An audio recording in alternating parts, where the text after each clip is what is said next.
Okay, here we go with part 3 with week 9.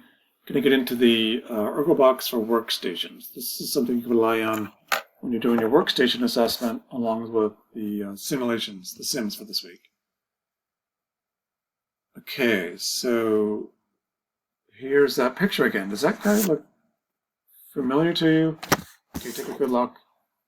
Yes, it is me 100,000 years ago when I was a reporter. So he's got all this pain in his wrists, neck, and low back as I did. This is when I was first introduced to OT, actually. Just kind of intrigued. This looks kind of interesting. So what can we do to help this guy out?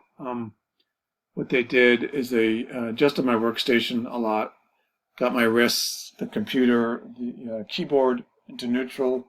They adjusted the height of the screen to get my neck in neutral, feet flat on the floor. Education about not leaning forward. I would be doing that, being on deadline into a story. I'd be leaning forward all the time, killing my back. Plus, I was just sitting too much.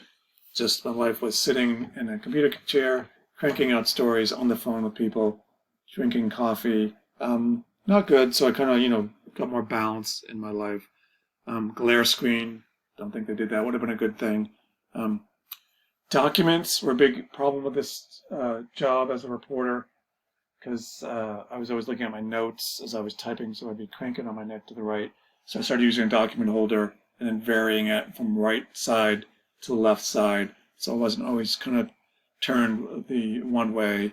I was diagnosed with carpal tunnel, issues with neck pain around the scalenes, that sort of thing, forward head, posture exercises, all that stuff that you know so well.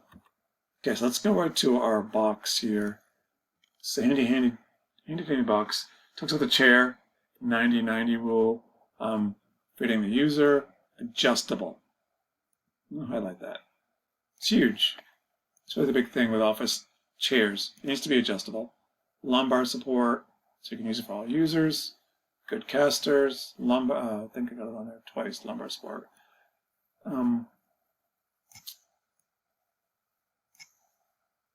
Good linear alignment, feet flat on the floor. The screen, keeping your neck in neutral, arms length away.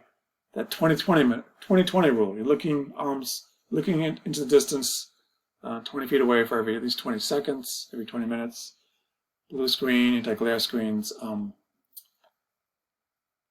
Your platform should be wide enough to have room for the mouse, so you're not, really abducted or really internally rotated.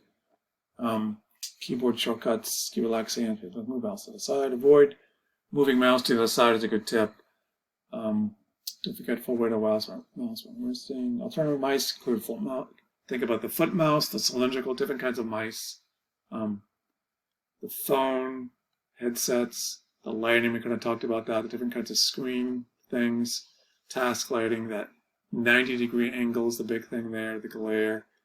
Keeping that keyboard in elbow height in neutral, document holder, varying it side to side. Work surface is a big one. Is it sharp, forced edges like we saw in that picture where they're pinching those potential trigger spots, the tunnel of Guyon, the carpal tunnel, all that can lead to all kinds of issues with ulnar and median nerve. So that is that, and it kind of applies to this case. And then what is coming up here, we have the Jason article, which relates to this workstation stuff. It's a neat little article. It's kind of dated, but I think it's still really, really relevant. And then you have a job assessment part 3. I'll talk about that in the lab. Let's do 11.5.